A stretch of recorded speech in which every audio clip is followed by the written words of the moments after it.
আজকে বানাতে চলেছি কেক। বাড়িতে কিভাবে সহজ পদ্ধতিতে কেক বানাবে। ১ কাপ পরিমাণ নিয়েছি আমি আটা, ১/২ কাপ পরিমাণ নিলাম গুঁড়ো দুধ, ১/২ কাপ পরিমাণ নিলাম চিনি।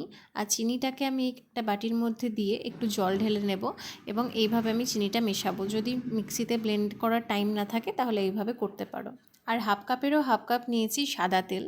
তারপরে দিয়েছি হচ্ছে বেকিং পাউডার এটা এইরকম, আর হচ্ছে বেকিং সোডা। তারপরে দিলাম হচ্ছে vanilla essence, sorry butterscotch essence দিয়েছি। তারপরে কিছু ড্রাই ফ্রুটস দিয়ে দিলাম। আর ওই চিনির জলটা দিয়ে আস্তে আস্তে আমি এটাকে ভালোভাবে মেশাবো। আর তারপরে হচ্ছে এই ঘনত্বটা হচ্ছে মেন, এই ঘনত্বটা আরেকটুখানি পাতলা হবে না, আরেকটু টাইট হবে। এটাকে আমি ঘুরিয়ে ঘুরিয়ে অনেকক্ষণ ধরে এটা মেশাতে হবে। তারপরে ড্রাই ফ্রুটসগুলো আমি দিয়ে দিলাম। আর এরকম একটা ছোট্ট কাঁচের বোলে আমি কেকটা বানাচ্ছি, ছোট্ট পরিমাণে, একদম অল্প পরিমাণে। তার জন্য আমি মাইক্রোওয়েভটাকে 180 ডিগ্রি সেলসিয়াসে আমি প্রথমে প্রিহিট করে নিয়েছিলাম 5 মিনিটের জন্যে। তারপরে এখন আমি এটাকে 26 মিনিটে দিয়ে দিচ্ছি। 180 ডিগ্রি সেলসিয়াসে 26 মিনিটের জন্য আমি দিয়ে দিচ্ছি এটাকে।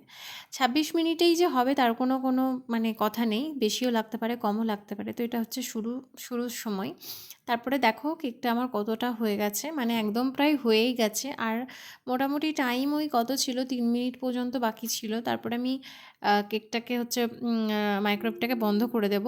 তার কারণ আমার যখন হয়ে গেছে তাহলে আমার আর দরকার নেই। এভাবে কিন্তু মাঝে মাঝে একবার করে চেক করতে হবে যে কেকটা কতদূর কী হলো না হলো। তো কেকটা আমার একদম খুব সুন্দর হয়ে গেছে আর আমি এখন এটাকে বের করে নেব। হ্যাঁ, কিন্তু গরম অবস্থায় এটাকে বের করলে হবে না, মানে বোল থেকে গরম অবস্থায় বের করা যাবে না, তাহলে কেকটা ভেঙে যেতে পারে। একটু ঠান্ডা হবে, তারপরে কেকটা বের করতে হবে, তাহলে খুব সুন্দর, মানে সুন্দরভাবে বেরিয়ে আসবে। দেখতে পাচ্ছ কেকটা কত সুন্দর হয়েছে। আর এটাকে এবার আমি বোল থেকে বের করব। হয়ে গেছে আমার রেডি ফ্রুট কেক। আর এটা অসম্ভব সুন্দর ছিল খেতে। তোমরা বাড়িতে একবার বানাতে পারো। আর হ্যাঁ, গ্যাসে কীভাবে বানাতে হয় সেটাও আমি আরেকদিন তোমাদেরকে দেখিয়ে দেবো। আজকে আমি মাইক্রোওয়েভে দেখালাম, এর পরের দিন আমি কখনও কেক বানালে সেটা গ্যাসে বানাবো এবং তোমাদের সঙ্গে শেয়ার করব।